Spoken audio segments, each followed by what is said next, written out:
Hello and welcome to Every Horror Movie on Netflix, the show where we watch, review, and discuss every horror movie on Netflix. I'm Steven. I'm here as always with my friends and co-hosts, Patrick. Hello. And Chris. Hello. Why does your audio sound weird all of a sudden? Yeah. Oh wait, now it's fine. It sounded bubbly. Yeah, you sounded like you were underwater. I just cracked a beer. Maybe that's the problem. I don't think that was it. We are here today to discuss the 2018 end film Malevolent, not to be confused with any number of other horror movies with adjectives for titles. But before we get into Malevolent, starring Florence. Let me just say, I love a movie that has a adjective for a title. I do too, but I don't know what I mean when I say love, because I don't generally actually like any of these movies. But that's why I picked this one. I thought it was a funny title and had to know what it was all about. But before we get into it, because trust me, we have to come back to that. No, we have to come back. I'm still on that point. I'm still on this point. Oh wow, okay. I mean, I just looked up diabolical in the thesaurus. I would see all of these movies. Devilish, fiendish, demonic, lamentable, deplorable. Lamentable, okay. The lamentable configuration. Yeah, I would watch all of these. Anyway. Deplorable. I want to see deplorable. I was thinking about that, though, because I feel like that's such a unique convention of like what probably just the last 10 years really that trend has taken off. And for the most part, I feel like I disapprove of it because it's lazy. The two exceptions that I will make are Insidious, because Insidious is a word that isn't used that often and it just sounds fucking cool, and Malignant, because Malignant actually has to do with what happens in the movie besides just being sort of an all-purpose ominous adjective. But in general, I disapprove of the Insidious trend. might have started the trend. I feel like it did, yeah. What about Sinister? Insidious or Sinister? Which came first? Insidious. Okay. Yeah. Okay. I like Sinister the movie. I don't know about Sinister as a title. I feel like you could come up with a cooler title for Sinister. Yeah, like baleful. Yeah. Or deplorable even. Like, yeah. I mean, the stuff that happens in those home movies in Sinister, pretty deplorable. Direful, I might say. Direful indeed. Yeah. Anyway. Well, before we get further into it, how you guys doing? Horror-wise, what you been reading, watching, listening to, playing, living? I'll go first because I actually have something this time. Oh, hell yeah. Yeah, I watched SEANCE on Shudder. Ooh, I started that because our friend Rowan recommended it on a recent episode. He did, didn't he? Yeah, how is it? Almost. Okay. Almost liked it. It's it's got a fun setting. It's basically, the story is there's it's a girls' boarding school, and they were fucking around with saying Bloody Mary into a mirror.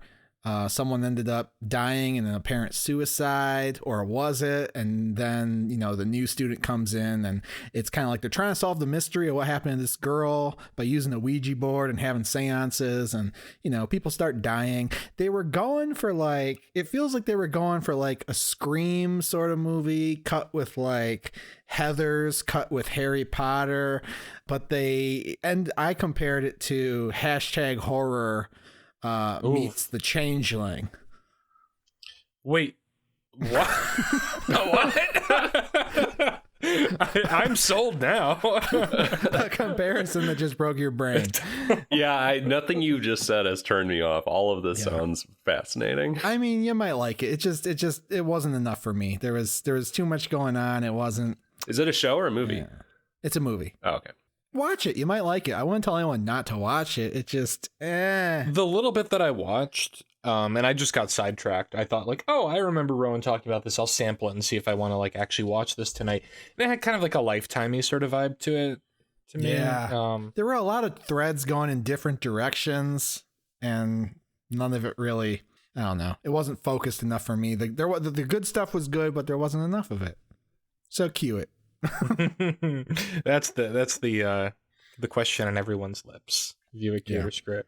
I watched I talked about Eyes of Fire on the last episode. I think I've been on this folk horror kick because I don't own this yet, but Shudder has put out a bunch of these movies. Severin Films put out this gigantic world folk horror box set that has, I think, 20 movies and a ton of like short films and like TV teleplays and things like that. And in conjunction with this, they made an epic length 3.5 hour documentary about folk horror around the world called Woodlands Dark and Days Bewitched. And of course, I did not watch this all in one go. It is quite long and actually pretty academic at times, but goddamn, it's good. I mean, I feel like I took a master class in folk horror and learned about at least a dozen movies I've never heard of. Some of which are from countries that I didn't even know had film industries that look pretty striking. Do they talk about Kill List? Kill List comes up very briefly in it. Yes, they do talk about sort of the modern resurgence of folk horror in the UK. Did you buy this box set? No. I don't own it yet, but Shudder has put out the documentary, and I think 3 or 4 of the movies, including Eyes of Fire, that are included on the set. I would be fascinated to check that out. I love the genre of folk horror, just fascinates me, and to see takes on it from different countries in particular sounds really interesting. Is the Blair Witch Project folk horror? I would say so.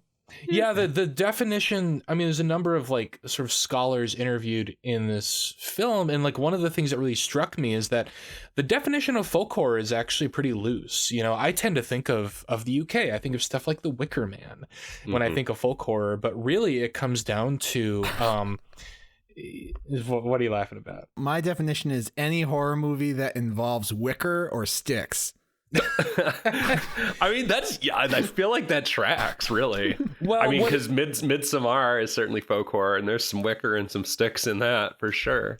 Yeah, I mean, I think, God, I wish I could think of something off the top of my head. I just can't right now with this COVID booster brain. But I think it's like pretty much any movie that deals with like a society's past sins. I think you could make an argument, you know, if there's a supernatural element to it, I think you can make an argument that it's folk horror. And that's where this documentary really opens up and starts to look at films from around the world that I would not have normally thought fit into that genre. What about Nightmare on Elm Street? That's not a society's past sins, though, necessarily. It's just like town, a neighborhood's past. Right. You know what, guys? We're whittling it down like a stick to get to the more specific definition. All like horror is folk stick. horror.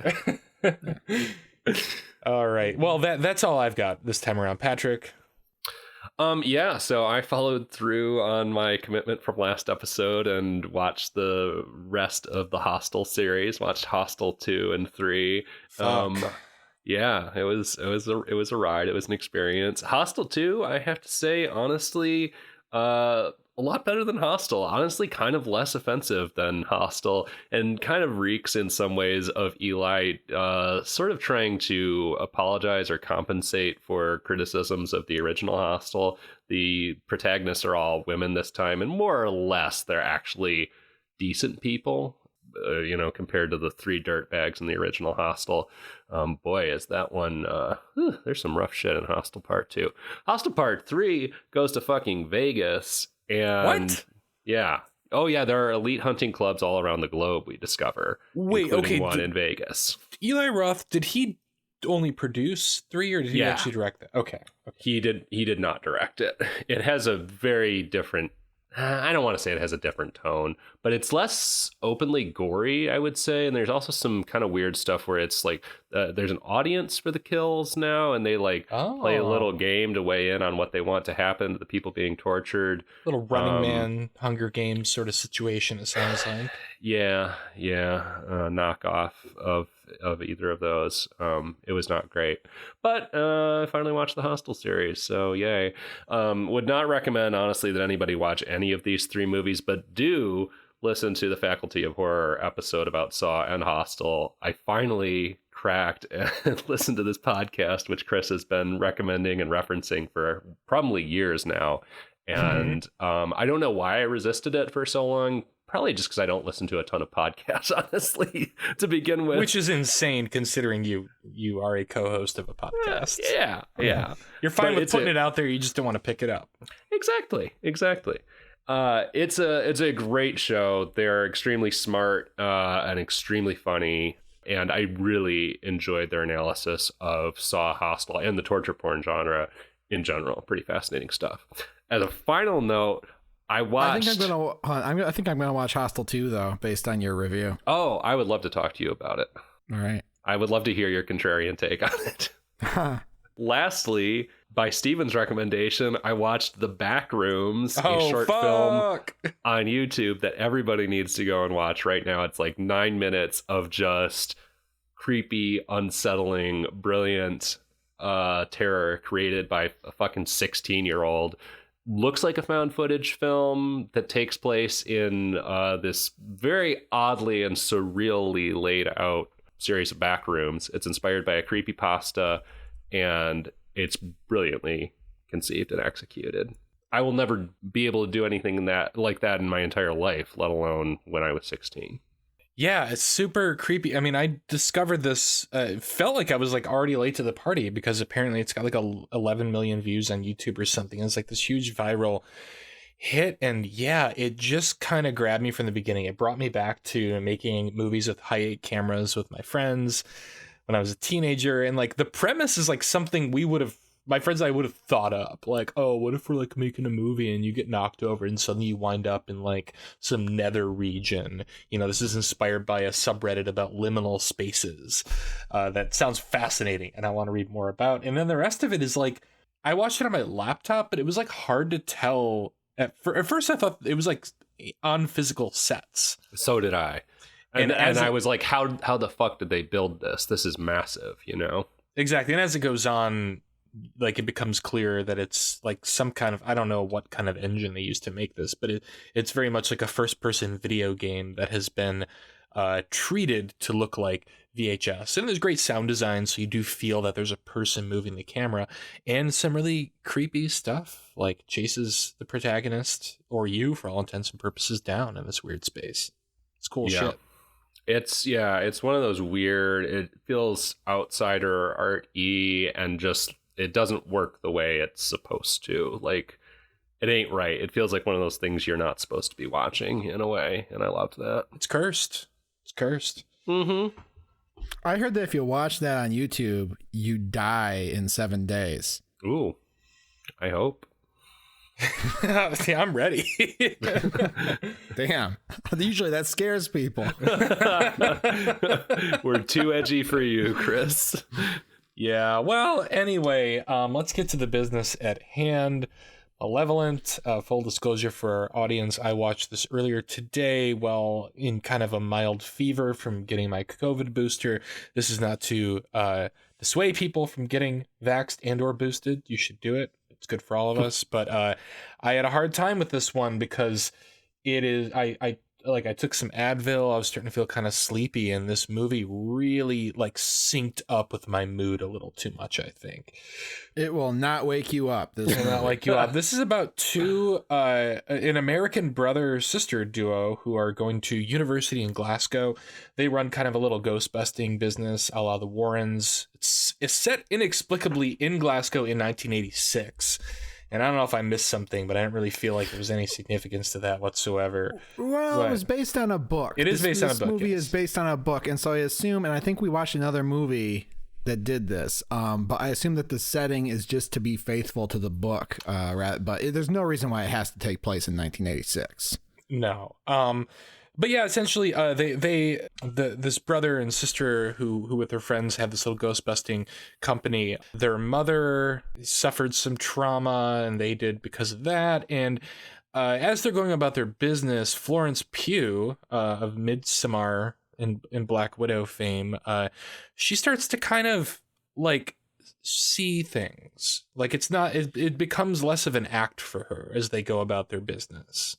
There's a couple details I'm gonna fill. I barely remember this movie. Okay, I want to fill in a couple details in your synopsis. Yeah, do it. You might have missed in your feverish state. I didn't intend to explain the entire film with that, but let's hear it. Well, a key plot point is that they are not actually Ghostbusters. They are con artists. Exactly. Yes. So they go around, they do a dog and pony show, and they use some stupid tricks to make people think that they are contacting spirits, but they don't believe in spirits, and they basically just want to take people's money. And And they're cashing in on the mom's ability or supposed ability. Oh, yes, because people said that the mom... Wait. There was something about the mom having some people thinking she has a reputation, right? I thought the reputation was Florence Pugh's reputation because of a supposedly successful thing that they did that got press coverage, and that was just how they get their new clients. No, I think it was the mom. Yeah, they're selling her on the basis of the mom because they actually have an ad at one point that has both the mom's picture and hers in it. Okay.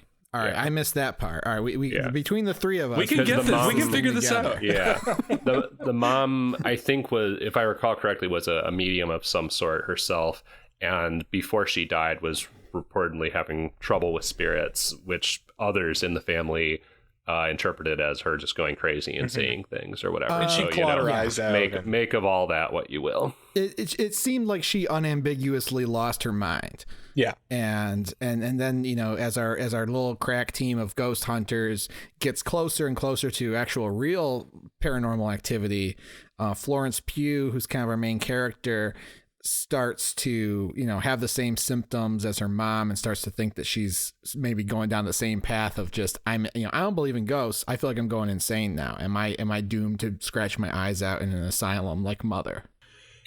Right. Yeah, I don't.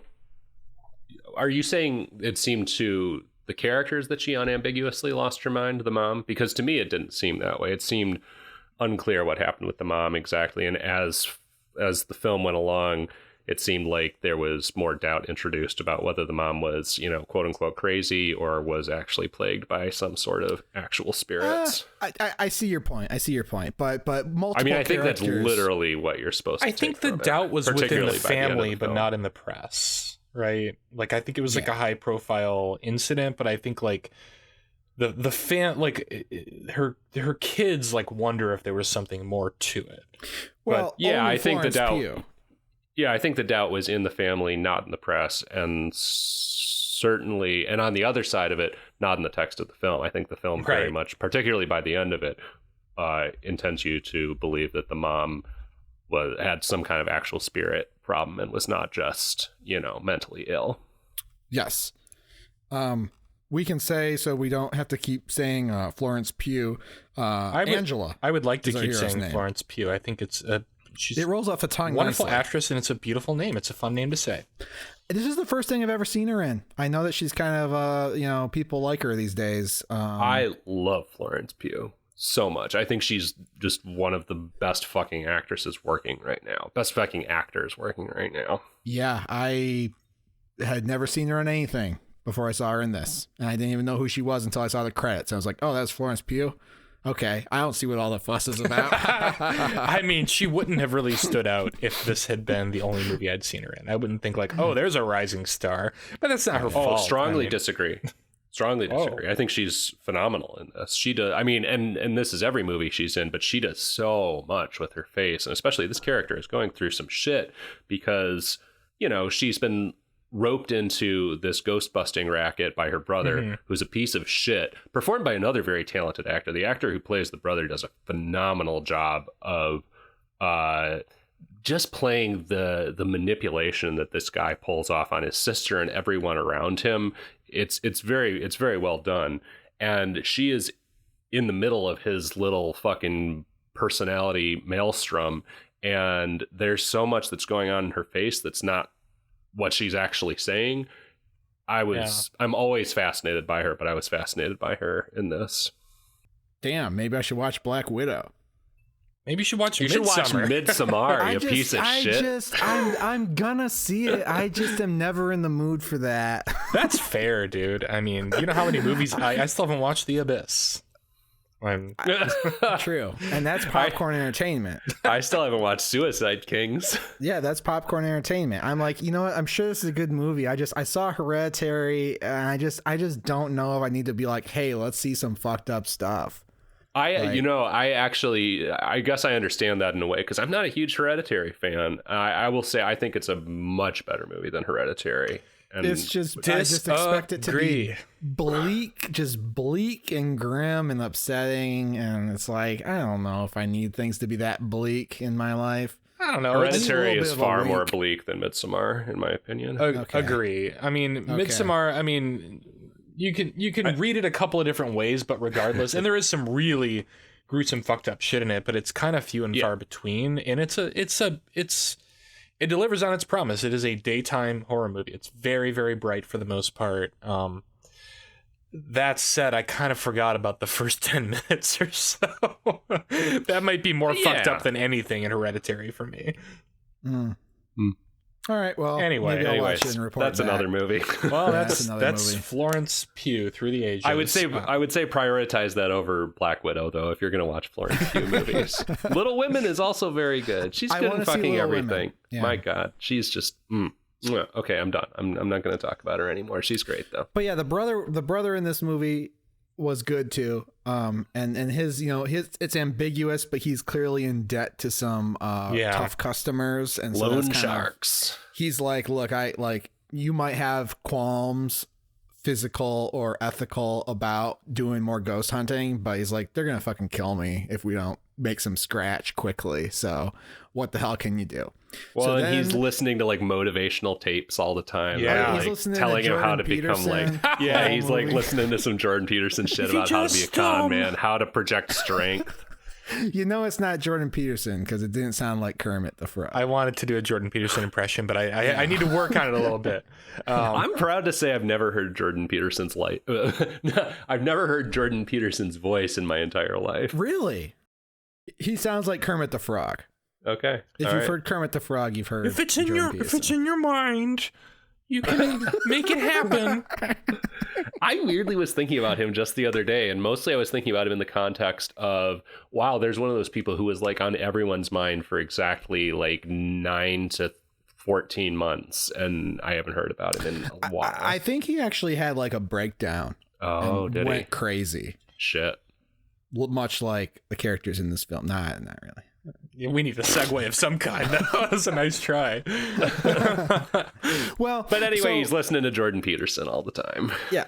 All this culminates in them, taking the one job they shouldn't have taken, right. Which actually Florence Pugh didn't want to take it because she gets a call on the house answering machine from some frail old lady who's like, "Can you get the ghosts out of my house?" And she's like, "No, we're booked." Well, because she's already shook because the prologue of the movie is her seeing something that she thinks was just the rest of the crew fucking with her, but it was actually her seeing some kind of spiritual she saw something activity from a James Wan movie. Yeah, I thought she saw her mom. She's shook.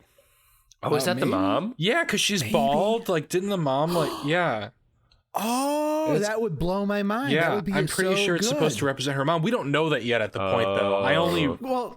The ghost is blended in with mannequins who are all bald, I think. And this one looks like it's wearing like a hospital gown, sort of like a light blue dress. That's so much better than it just being a random spooky. Yeah, but it actually is loved that sequence. I was like, I don't know if we're in good hands because this movie has been very, very, very quiet indeed for about 10 minutes and then jump scare right before the title splash. I loved it because she looks at there's multiple cuts between her and the mannequin, and then the mannequin is a person but standing still, then back to her, then the mannequin and it's a mannequin again, then back to the mannequin, it's a person, and it rushes at the camera like a James Wan movie, and then it's like Malevolent. Insidious. I'm like, okay, cool. I like that. I like that. Yeah. Malevolent. I'm in. I needed like the prickly, high-pitched string music from Insidious, though, when that title came out. Anyways, by the time the woman calls with this gig, Florence is shook because she's seeing shit that she thinks she shouldn't be seeing because she is 100% convinced that she knows she's a fraud. But she calls back when the brother's home and they make it, and the brother's like, this is a big gig because look at the square footage. I mean, this ain't like, the first case we see him work on is like, a guy's wife died. It's him and his daughter. It's, a typical residential home. This is like a boarding school / orphanage. I'm not sure what the hell it is. Wait, orphanage? Hold on. They charge by square foot? It's another real estate thriller. You mean it's it's another real estate thriller. You mean it's gonna they're like, well, this is gonna take a lot of time because it's a huge house and we got to go through every nook and cranny. Right, and there's multiple ghosts though. There's like a dozen or more ghosts, and it's I think it's an orphanage, right? No. Talk about movie titles. I want a movie called Multiple Ghosts. We don't give you the number. There's so many we don't give you. Well, there's already a ghosts. movie called Multiple Maniacs, but I was gonna make a joke about that. Yeah, well, it's isn't the woman Ms. Green? She kind of ran like she had some orphans and or like a boarding school or something. It's like wherever Madeline lives. Yeah, or Eloise. And, it's one of those. Yeah, one of them. And yeah, so the backstory of this haunted place is it's a huge boarding school / orphanage and Madeline place. Yes, and there's an old lady who kind of runs the show, and it's revealed rather early on that the old lady actually had a son who worked there, Herman, and murdered all these little girls. Sewed their lips shut, all kinds of horrible shit. And now set them all up in a ring, like looking at each other. Yeah, took them out to the back 40 and buried them. It's all very grim, and our old lady client is like, listen, I'm just trying to retire in peace and these ghosts won't stop screaming at me. Can you please do something about it? And they're like, oh yeah, okay, no problem. Well, no, I mean, they're not like that. At first, Florence hangs up on her and is like, no, we're not doing this. Well, yeah, but once they get on site, brother Jordan Peterson is like, we got to do this. I need the money. Yeah. Well, they get there and then they say, okay. And then Florence acts the hell out of her character giving into that bullshit. Yeah. And they have a couple friends, I think 3 friends. One of them is the brother's girlfriend. And then it's only 2 friends, right? Yeah. Yeah. There's the camera guy who's low key or kind of medium key, maybe high key in love with Florence. Mm-hmm. And then there's the brother's girlfriend who is pretty over the loan shark shit, but also gets like sucked in by his cult of personality. Yeah. And his dick. There's that scene where she's like Florence is like looking at like some documents related to her mom or something, and she hears her brother fucking in the next room. Yeah, because they all live together, and she just hears her brother railing this pounding away. And you think it's just like, oh, neighbors, right? And then you find out later that like, oh no, they all live together. It's the brother. I think that's right. You both were much more shocked by that than I was, I guess. That didn't leave much impact on me. There's so little for me to talk about with this movie that like those were the sorts of details I picked up on. So, all right. So once they're on site, they're trying to do their con artist shit again. The problem is obviously this Madeline place is extremely haunted by the ghosts of little girls, and so spooky things ensue.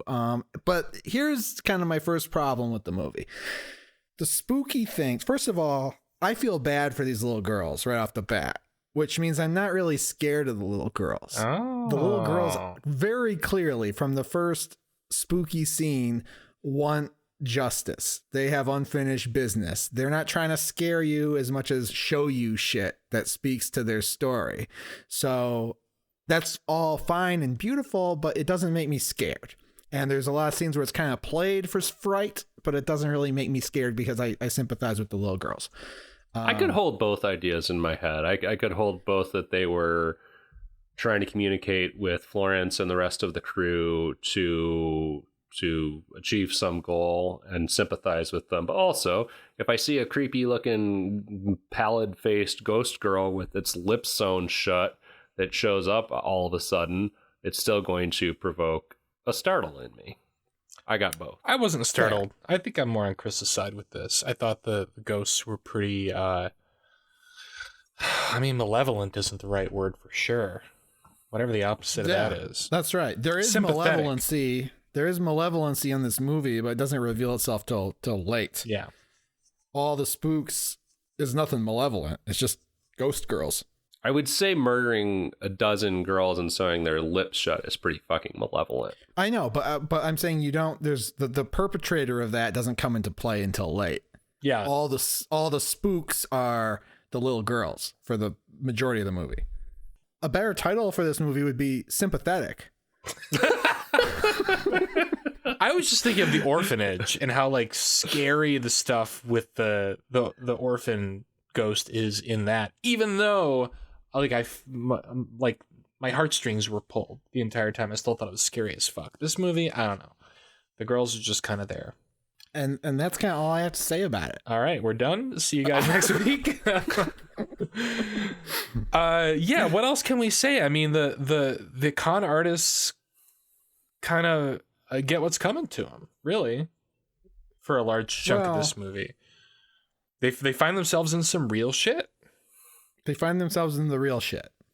They're doing some stuff that was interesting to me. I mean, actually, I guess it's kind of similar to what's the other one it's The Conjuring, where it's a period film, but they're doing like some semi high-tech shit where they're like running cables all over the house, and they've got like a command center set up basically to monitor in real time what they're filming elsewhere in the house. That stuff I think is like kind of real, but my problem is that they're fucking kids. Like, it just seems absurd that these, like, I don't know. They borrowed it from the university, man. Yeah, it's on checkout from the school. I mean, just the fact that they could orchestrate this and be taken seriously when they're like 20 years old. I just found that to be very silly. Like, Dude, I borrowed a lot of equipment and orchestrated a lot of shit and was taken seriously with similar shenanigans when I was the same age. So I would call it realistic. Yeah, but you weren't hunting ghosts. You were making movies it's all about that newspaper Listen, article. I could have created a ghost hunting show for Impact and no one would have batted a fucking eyelash. I would have batted a couple eyelashes. You weren't in charge of the cameras.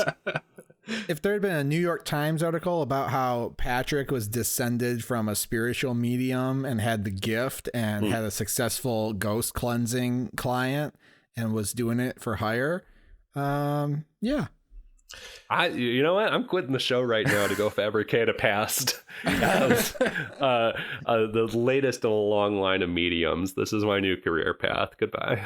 They've got clout, but we should note that the old lady who runs the orphanage sees through the shtick. This is one of my other favorite characters in the movie, and I feel like this movie is anchored by a trio of what were to me really strong characters. You know, I said Angela and the brother came off really strong to me, and also this lady, Mrs. Green.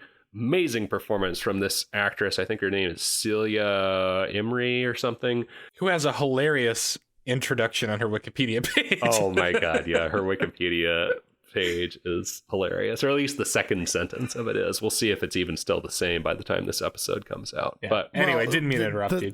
We shouldn't just leave our listeners in suspense. The second sentence of her wiki page says she was described in 2003 as, quote, one of the most successful British actresses of recent decades, quote, end quote, after playing Mrs. Begg, who doubted Winston's gammy leg in Still Game. That's not the most British film sentence you've ever heard. Who doubted Winston's gammy leg. I just puzzled over that for like 20 minutes while I was in the shower. To include in the introduction of a Wikipedia article, let alone what an odd thing to include anywhere in a Wikipedia article about an actor. Well, it seems to be a reference to a TV series that she was on, and like maybe that's a really famous like. Maybe that was like a very special episode or something in the UK when it came out. I don't know. Yeah, like imagine. Yeah, it's probably like the soup Nazi or something. Yeah, in Festivus. It's like if the second sentence of Josh Brolin's Wikipedia was who played Thanos in Avengers Endgame, who snapped half the universe away or something. It's bizarre. Yeah. It's probably a cultural touchstone. You're over there. If you work in Britain, you hear nothing but people be like, "Are you doubting my gammy leg?" Josh Brolin, whose father James chased down and destroyed the car in the classic film The Car. Oh boy. But no, this woman is, Wikipedia bio aside, to me was a performer of like huge power, just fucking commands the room, and loved every moment of her performance. I agree, and I really like what you said, Patrick, about the trio of performances anchoring this movie, because Florence Pugh, the brother, and the Mrs. Beauvais or whatever are very compelling. But isn't it Baudelaire? I don't know. What is her name? In Madeline is what I'm thinking of. Isn't it Madame Bovary? Is it That Beauvais? sounds right to Okay. me. I must be mixing it up with a series of unfortunate events. Yeah, I don't know what Another I'm thinking orphan of. book. I don't know. I haven't read Madeline enough, I guess. But it is a good trio of performances and characters. But you gotta have a story that leans on that some more. I would watch a Mumblecore movie with those three characters. I feel like I did until I watched it at 1.5 speed. But you have isolated scenes where they're interacting and stuff, and then a lot of the same old shit. The little let's walk through this house real slow, and what was that? Oh, it was a little girl, and none of that was interesting for me. And I waited so long for something I gave a shit about to come into focus, and it just didn't happen. So well, first, I just want to acknowledge I loved the scenes where the brother and Mrs. Green are interacting, because he's just trying to put the fucking snake oil salesman bullshit on her, and she is having none of it. She's like, you don't do that to me. I know you do this with everyone else, but you don't do that to me. Explain to me what you're doing, and don't give me this whole fucking shtick. Yeah. And I was like, That's what I say on first dates. yeah. I liked how he then kind of sat the fuck down, tucked his tail between his legs, and he's sitting there explaining the process to her, and she's just staring at the TV intently and going, I like the way she said, That was and you know what? stuck It's out to me. People like this, or at least I do, and they're in every industry, and they're people who maybe they're not con artists, maybe they can do the job, but they just want to feed you bullshit. Because that's their true strength, right? And it's they just and you know what? I think Patrick and I have actually talked about this many times.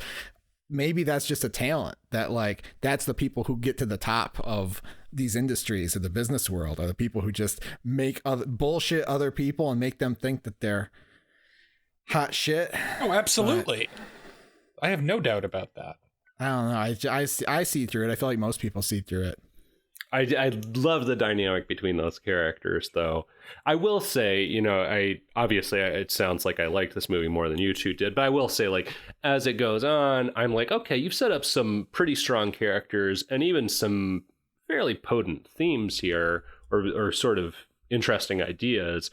And I will say it doesn't quite deliver on that for me. I wasn't totally disappointed. I was just I could see a sort of bigger, more impactful movie out of everything. Very really good stuff that, to me at least, that was set up in the first half or 2/3 even. It didn't all come together for me, and I think that's maybe a good spot to stop and review it. What do you guys think? Or is there anything more you want to say before spoilers? Because I feel like we're getting pretty close to it. I want to say I was thinking of Miss Clavel. That's the woman in Madeline. Do you know how old Madeline is? If you had asked me when Madeline was written, well, I'll just ask you guys. When do you think Madeline was written? 1936. 1940. Oh, I was gonna say 1940 something. Oh, really? I would have guessed 1985. Madeline's from 1939. All right. I was pretty close. I guess we both were. Crazy. Yeah, wild stuff. Why the fuck are we talking about Madeline still? Just because they live in the Madeline house. They do live in the Madeline house. All the promo images for this episode are going to be of Madeline. This movie asks Why do we keep saying Madeline? Isn't it Madeline? I think it's Madeline. I don't know. That's what I remember the cartoon being advertised as. With that pronunciation. Okay. All right. This movie is what if something horrible happened to all the girls in Madeline? What if Madeline didn't just have her appendix out? She had her lips shut. Wowie. Okay. Well, I'm gonna lead us off here in the reviews. I'm gonna give this a. Ooh, I hadn't really thought about it as much as I probably should have before we started recording. I'm gonna give this a screw it. Not a screw it with prejudice or anything, but this just did absolutely nothing for me. And there's so many. Again, I understand it's based on a book. I think it is a really fun premise, so maybe I'll read the book if it's got good reviews or something, but I just didn't think this really seemed kind of meandering, and none of it really came together for me, and I definitely wasn't scared even a single time outside of that initial jump scare before the title popped up. I see your year of positivity is going well so far. Dude, I tried. I approached it with open arms, and Didn't work for me. What about you, Patrick? View it, cue it, or screw it? I'm gonna give it a low view it. I enjoyed this movie, and actually I went back and rewatched parts of it today because I was also in a foggy mental state when I watched it the first time. And I almost think I liked it even more when I went back and rewatched some stuff. I will say I watched it at 1.5 times speed. It is a slow-paced movie. When you speed it up a little, and Netflix also, I think, kind of pitch shifts things so that it's not like with the dialogue. I was like, oh, this seems like a normally paced movie. I almost didn't notice that it was at 1.5 times speed. So maybe that actually contributed to me enjoying it more the second time around. I did that too, and I have to say I had the exact same experience. I watched like 60% of it at 1.5 speed before we recorded, and I was like, oh, this feels like a normal movie now. Like I can much more easily pay attention to this because there's so fewer long gaps between dialogue and information being delivered. Yeah, I mean, we complain often about like there being nothing there with characters and performances in these movies, and like I said already, I felt like there were really strong characters and performances, and it was enough to keep me intrigued and engaged in a movie that's sometimes a little slow, maybe a little low on the scares, and honestly, by the end, it turns up at the end, and I liked it. Like I said, it's a little, maybe a diamond in the rough or something, or a ruby in the rough or something. You could do a bit more with what they've got here, but I liked it. Chris. First of all, let me say that you guys are fucking up the world by watching this at 1.5 times speed. It's sending feedback to Netflix saying our viewers like to watch movies at 1.5 times speed. Let me say, I watched it at normal speed the first time around. The second time, I was like, I only have an hour, and I have to watch a movie that is slightly under an hour and a half before credits, so I gotta cram this shit in. Same. The 1.5 times speed button on Netflix is an abomination to art. I wouldn't watch cinema at 1.5 times speed, okay? Oh. And I did give this a screw it, so it shouldn't be a surprise that I'm saying that. Well, we both watched it once at 1 time speed, so this is not a regular practice. I know. I'm just saying you're fucking up the stats, algorithms. Yeah, but what Netflix effect is going to say have? fuck it, we're going to 3 times speed. No, Netflix is going to say we need to pick up the pace in our fucking original movies because people can't handle how slow this is. Well, right. I was going to say I like short everything. I like short shows. I like short movies. So if it makes them go, instead of a 3-hour movie, we should make it an hour and a half. Give it to me. Anyway. I really liked what Patrick said about how, a lot of movies we watch don't do the character work that this movie does. So I'm sympathetic to that point. I gotta give it a screw it though, because it was just so boring. So boring for me, and waste of potential. And I didn't understand what was going on, why I should care about the girls or any of that. I've almost forgotten. It's hard for me to do this episode because I've almost forgotten completely about this movie. Dude, I am so comforted to hear that because I watched this today and I barely remember this movie. Granted, I was somewhat incapacitated with illness, but I was like, what? Am I missing something? Like, is there like a real missing from the version that I'm watching? No, there's not. It's nonsense. Why would you care about the girls? Because they were all brutally murdered and were seeking justice. For sure. But like I said before, the spookiness of the girls didn't work for me. It's a lot of just walking around in a hallway. Oh, there's a little girl. And sometimes the little girl is just like there in the room, like doesn't even have a grand entrance or anything. I don't know. I just need a little. I need more. What can I say? Little boy, that's scary. Little girl, it might as well. It might as well be just another one of these walking around in the dark, like touching the doorknob very slowly movies that I despise so much. It does some things right. It didn't pay off for me. I didn't like it, and I'm not going to remember it. I also just liked the basic premise. I mean, I'm sure this has been done before somewhere, but I like the premise of fraudulent Ghostbuster or medium, whatever, who turns out to actually have some power or some touch with the spirits, and has to fucking grapple with having these encounters that she never wanted to have and never asked for.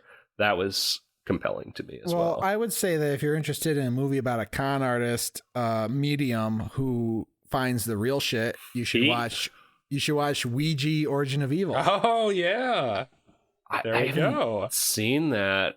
I kind of forgot about remember that was part of it. the concept. Yeah, that's the concept. I mean, they have a sham fortune telling room, and then they get a real evil Ouija board in it. Oh, that's I think they get right. the Ouija board as a prop, oh, this is gonna drive up our rates, and then they're like, oh, it's actually fucking haunted. That's right, because they have all like mechanics under the table and stuff, and the fortune. Yeah, okay, I need to see that movie. But it's not the board that's haunted; it's the house. Yeah.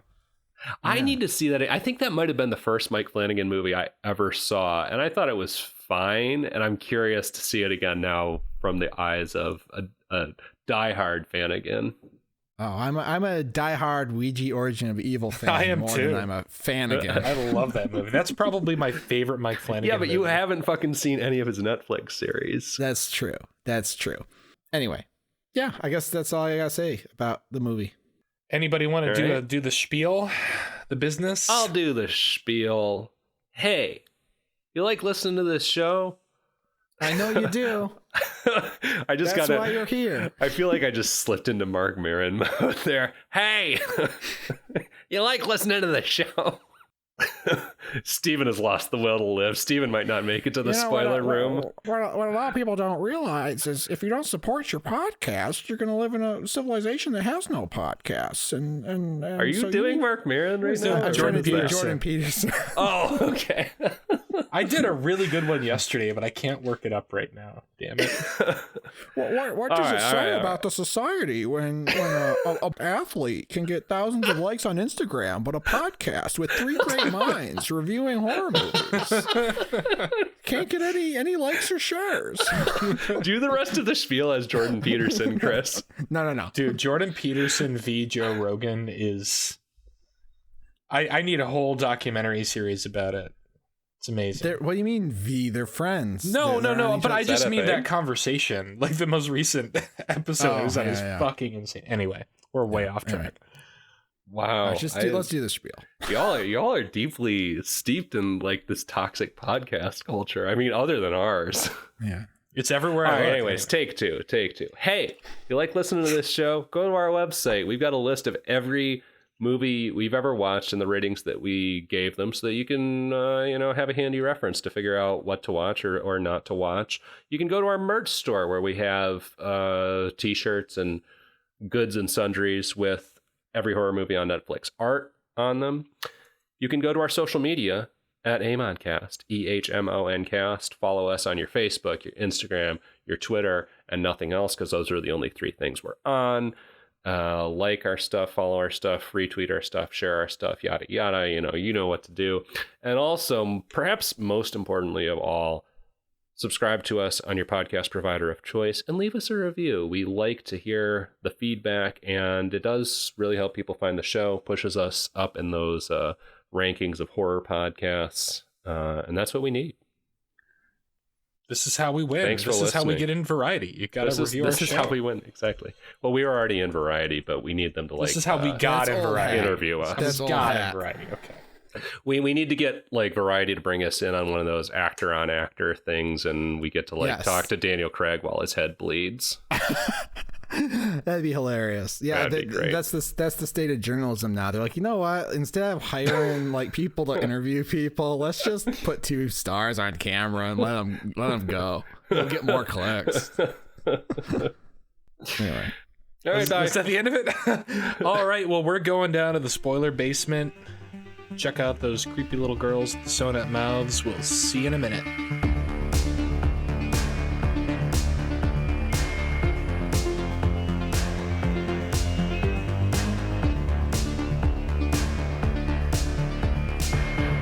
All right, welcome back, everybody. We're still talking Malevolent. We're going to get a little deeper down here in the spoiler room. Our lips haven't been sewn shut yet. Soon to come.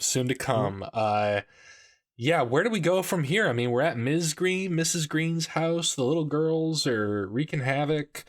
I mean, are we here for spoilers or are we here for spoilers? We're here for fucking spoilers. spoilers. I feel like we've exhausted this movie. Well, I mean, look, the essential spoiler here, which really it's kind of telegraphed. Mrs. Green, Miss Clavel, whatever you want to call her, the lady who runs the Madeline house. She was involved, okay? She fucking murdered these kids with her son. That's the long and short of it. And her motivation is, she's got a problem.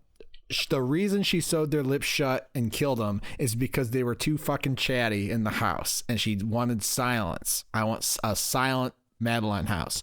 Dead silence. Dead silence. That's what she wanted. Great film. I wish we should have made this a double episode with dead silence. Might have been a spoiler though. Didn't we watch that like on Halloween or something this year? Very close. Oh, we watched it after we went to the haunted house. Yeah. Oh, that was great. That's a good time. Yeah. Anyway, speaking of twist endings, Jesus. But so now even in death, the children won't shut the fuck up. So she said that's why the exorcists are here. But once it becomes clear that the exorcists get a little too close to the truth and aren't curing the demons, and so Miss Clavel and her son, who is apparently not incarcerated as we were led to believe, basically just going on a little rampage, and the son is killing people, and they kind of take everybody. I think he straight up kills 1.5 of the foursome. Oh, it turns into HOSTEL for a minute. Yeah, I mean, there's a tongue chopped off at one point. There's some intense shit. Yeah. Elliot, the cameraman, fucking falls through the floor into the basement where the little girls have scratched like "help us" and stuff on the walls, which is when Florence starts to realize that things are going wrong. Elliot's limping around. Mrs. Green kidnaps the Jordan Peterson brother's girlfriend, stitches her mouth shut. The four of them all get in a car, and you think they're going to get away, but Jordan Peterson has started fucking seeing ghosts too, which apparently it runs in the family. That's another interesting thing about this movie. And he runs over the fucking gardener or butler or something because he thinks it's one of the little ghost girls. His girlfriend flies through the windshield and dies. It's bleak. Florence wakes up. Mrs. Green, Mrs. Clavel, has taken her brother back to the house and is sewing his lips shut, cutting out his tongue, knocking out his teeth with a fucking hammer and chisel. And Florence leaves Elliot behind to go back, and Elliot's the cameraman whose leg is broken from falling into the basement. And Florence goes back to save Jordan Peterson and gets captured herself. Elliot hobbles back to the house, knocks out Herman, the fucking fucked up murder son, who had a Crispin Glover energy, I would say. I could see that. Okay, all right.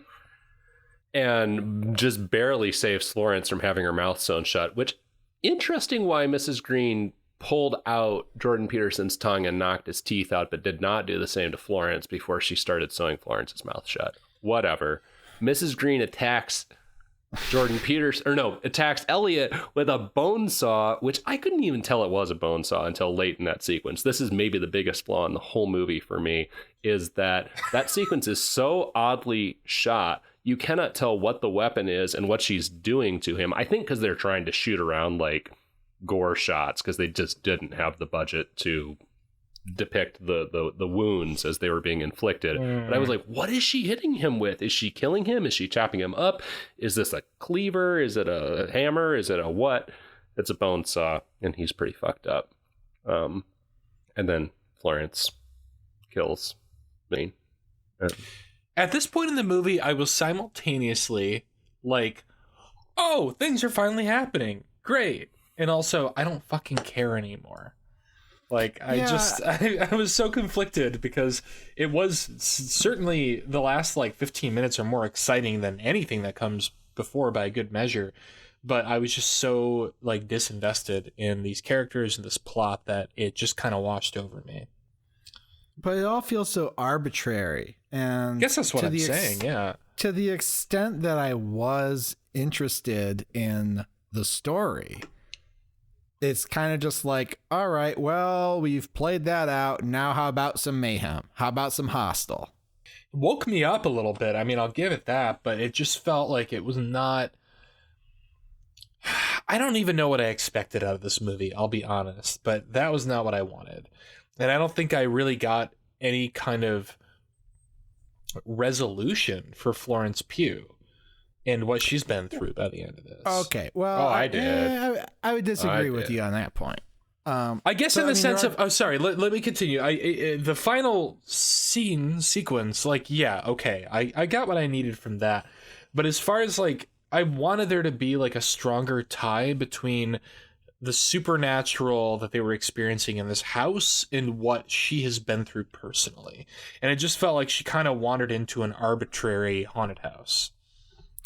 Yes. Pivotal moment in the climax, though, is when Florence Pugh is about to get got one way or another, and she appeals to the ghost children. They're all lined up. I forgot about that. 2 by 2 or whatever, however they are. In Madeline by Madeline. We love our bread, we love our butter, but most of all, we love each other. They're in rows, standing in the back of the room, and she's like, help us, please, help. I don't know. And the children do what they do best, which is scream. And Miss Clavel is like, oh God, this infernal racket that's haunted me my entire life is back. How can I possibly go through with murder at a time like this? And so that gives them the window to escape. And so it's kind of like like the little girls see that there's someone who understands and acknowledges what they went through and who did it, and now they have an opportunity to help make things right. So it kind of works. Okay.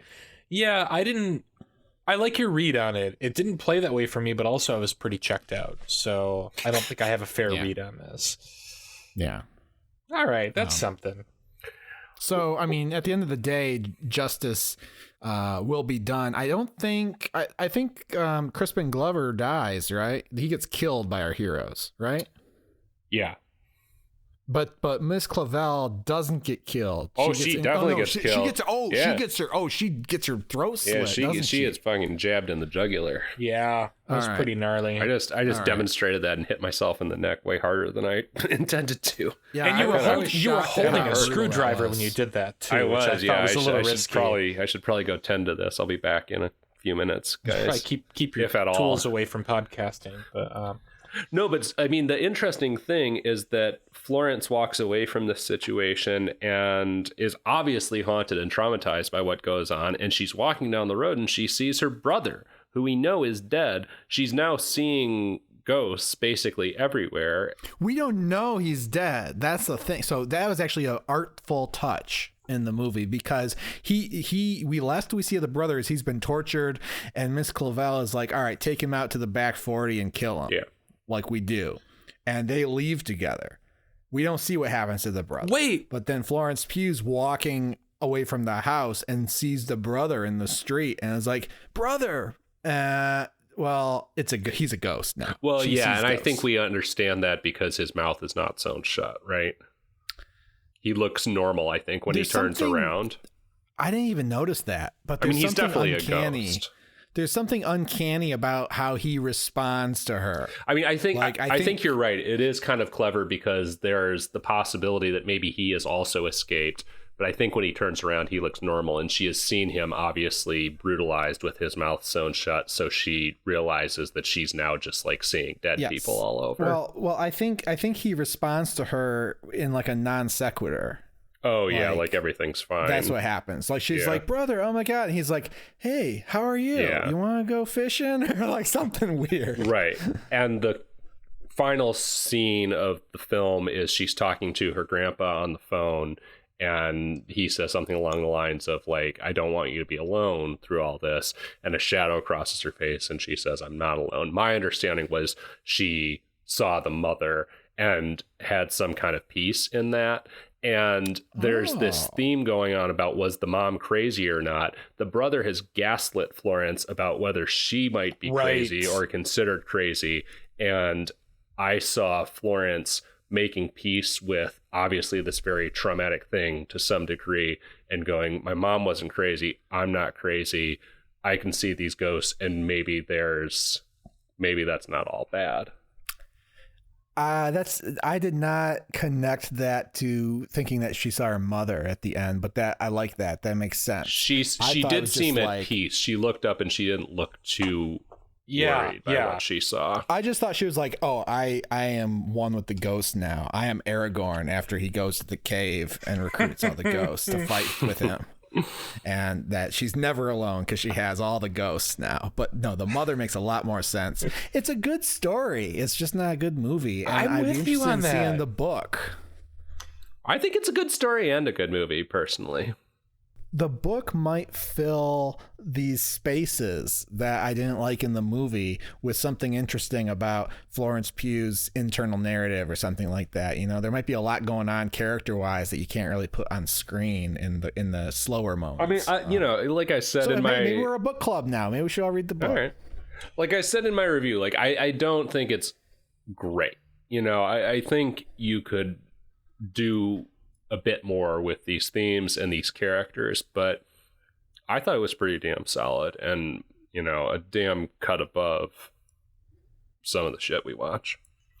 Yeah. Man, I thought it fit right in with some of the shit we watch, but I do think it is a novel premise, and I would like to read the novel at some point. They should have called it Malevolent based on the novel Hush by Eva Constantopoulos. It rolls right off the tongue. Well, what else can you say? I mean, I'm good. I'm ready to close the book on this one. I am too, and I mean ever more so because I am so excited for what we're doing in 2 weeks, you guys. Yeah, what the hell are we watching next? We should be bringing out the Wheel of Death, but we're not doing that, are we? The wheel's gonna have to wait. We're breaking the format. We're not breaking the format. We do this, but we're breaking the order. We don't even have an order anymore. I don't know what we're doing, but we are watching. It just so happens that our next episode comes out very soon after a major Netflix event, which would be the brand new Texas Chainsaw Massacre Legacy sequel. Yes. So are we watching we're it? Watching we're it. watching it, and we're gonna talk about it live, right? Live? You all, we're gonna do it live? Y'all are invited to come talk about it with us on Twitter Spaces. We're gonna try the Twitter Space thing again, and we are hoping is it space or spaces? Why do I fuck this Twitter up all the time? Spaces. Oh, it is spaces. Twitter Spaces. Okay, Yeah, but we're gonna have a space. singular Twitter space. Yes. Among you wouldn't say on Twitter Spaces. You would say you wouldn't say on Twitter Space. It's not like a part of the atmosphere. It's not like the metaverse. We're going to be on Twitter Spaces with a Twitter Space, and on that Twitter Space we will be discussing. You know, who knows? Maybe this is a movie that generates some discourse, right? And you will be invited to drop in your 2 cents and look, let us know this is going to be if the return of the Leatherman was satisfying. The Leatherman. The Leatherman. Look, this movie's going to be a big deal. We love the Texas Chainsaw Massacre. There's been a variety of sequels and reboots and remakes and whatever since then. Is this going to live up to the fucking legend? We all want to know. We're all wondering. Hope. We all have hope. our doubts. We all have our hopes, and we're all going to want to talk about it. So jump on Twitter Space (S) close parentheses, and beam in, share your thoughts, talk with us. I can't wait, and I'm telling you, obviously we've talked about this a billion times. I'm a massive fan of Texas Chainsaw Massacre, and a slightly less massive fan of Texas Chainsaw Massacre 2. I've seen the remake of Texas Chainsaw Massacre, the original remake, and I have a horrific story about that I don't think is fit for Twitter Spaces, but I am planning on filling in all the gaps to get ready for this new one. So I am excited for a smorgasbord of Texas Chainsaw Massacre conversation. Okay, so what do the gaps entail? So there's the original, the 2, and then there's the remake, and then a sequel to the remake. No. It's deeper than that. There's Texas Chainsaw Massacre 3. There's Texas Chainsaw Massacre 3, which I know nothing about. There's Texas Chainsaw Massacre The Next Generation with Matthew McConaughey and Renee Zellweger. Oh, right. Then there's the remake. Then there's a 3D movie. Then there's Leatherface. And there's gotta be another one in there too. Yeah, I was going to commit to doing this as well, but I don't know if I'm going to manage it. Maybe I'll just watch the ones I haven't seen. All right, well, this is all going down on Monday, February 21st. Well, some people had trouble logging into Twitter Spaces last time. We'll try and give you a little more details ahead of time so you can get all settled and be sure that you can actually call in and talk with us, because we are looking forward to talking with you about Texas Chainsaw Massacre 2022. I just hope I can hear everybody over all the chainsaws and the screaming. Oh, man. All right. Well, this has been fun, guys. Cannot wait until that conversation. For now, it's time to say goodbye and good night. As always. I don't wanna. As always. I don't wanna. I'm gonna sew your fucking mouth up if you don't stop it. Oh, God. As always, for every horror movie on Netflix, I'm Steven. I'm Chris. And I'm Patrick. Bye-bye.